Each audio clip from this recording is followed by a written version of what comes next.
It was just another evening with me and my endless list of unedited videos. The clock was ticking and my motivation, well, it was nowhere to be found. That's when I decided, no more. It was time to conquer procrastination and get those videos edited. And guess what? I figured it out. I found 3 ways to break through that wall of procrastination. The first one is breaking down the task into smaller, manageable parts. This really helped reduce that overwhelming feeling and keep procrastination at check. This whole idea is based on something called task atomization. It's a psychological concept where you take a big task and break it down into smaller elements. Let me give you an example. A typical video editing project for me is split into 3 phases: pre-editing, editing, and post-editing. During the pre-editing phase, I focus on organizing all my raw footage.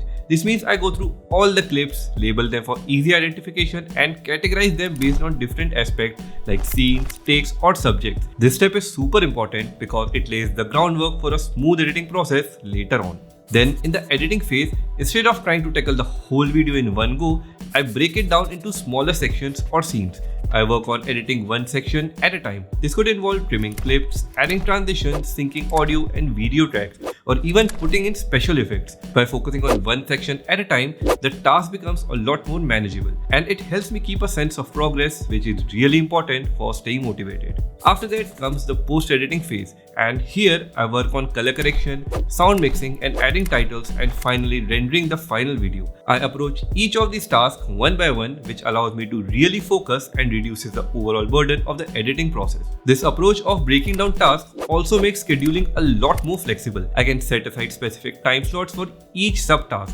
It's much easier to start working when I know exactly what needs to be done and roughly how long it will take. Not only does this help me manage my time better, but it also ensures that I maintain a high quality of work since each task gets the attention it deserves. The second method I use is the Pomodoro Technique. It's a time management method that's really effective for me. The technique involves using a timer to break down my work into intervals which are usually 25 to 30 minutes long, and these are separated by short breaks. Each of these intervals is called a Pomodoro. The main benefit I found with the Pomodoro Technique is how it creates a sense of urgency and focus. Knowing that I only need to concentrate for a relatively short period makes starting the task less intimidating. It's way easier for me to commit to editing for 25 to 30 minutes than staring down an undefined, potentially long stretch of work. This approach really helps me get over that initial resistance to starting a task, which is often the toughest part of beating procrastination. During each Pomodoro, my main goal is to focus entirely on my editing task.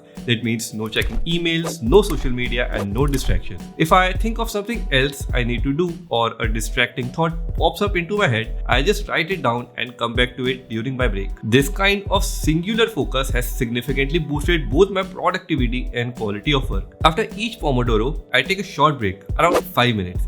These breaks are vital as they let my brain rest and recharge. I avoid doing anything too hard or demanding during these breaks. Instead, I might stretch, take a walk, or just relax. This helps to prevent burnout and keeps my mind fresh for the next session. And after completing 4 Pomodoros, I take a longer break, usually 15 to 30 minutes. This longer break gives me more time to relax and really step away from the work, which is crucial for maintaining my productivity over the long term. The Pomodoro Technique also helps me track how much time I am spending on different editing tasks. This gives me a good insight into my work patterns and productivity, which is super valuable for future planning and for improving how efficiently I edit. So in conclusion, the Pomodoro Technique is a simple but effective way for me to structure my editing sessions. It helps me stay focused, manage my time better, and prevent burnout. And ultimately, it's a great tool for overcoming procrastination. Lastly, I have realized that the environment where I edit my videos is super important for my productivity and my ability to overcome procrastination. Having a workspace that's well organized, comfortable, and free from distractions has made a huge difference in my focus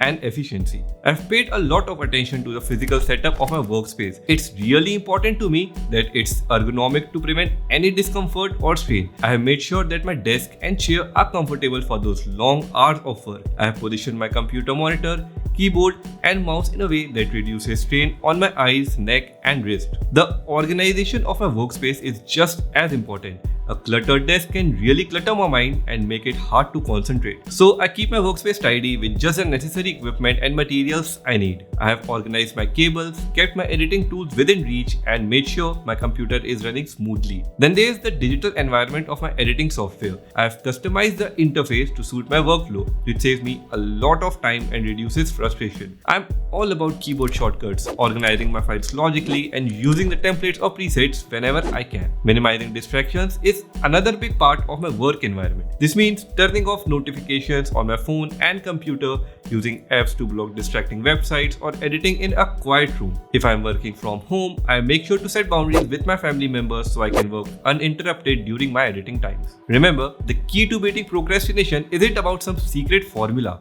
It's about finding what works for you. Whether it's segmenting your tasks, timing your work sessions, or optimizing your workspace, the end goal is the same: staying focused and efficient. Before I end this video, I want to encourage you to try out these techniques. Start small, maybe with just one video or a single phase of your editing process. Notice the difference it makes in your approach and output. If you found these tips helpful, then don't forget to like the video, subscribe to the channel, and click on the notification bell icon to stay updated with our latest content. Thank you so much for watching, and I'll see you in the next one.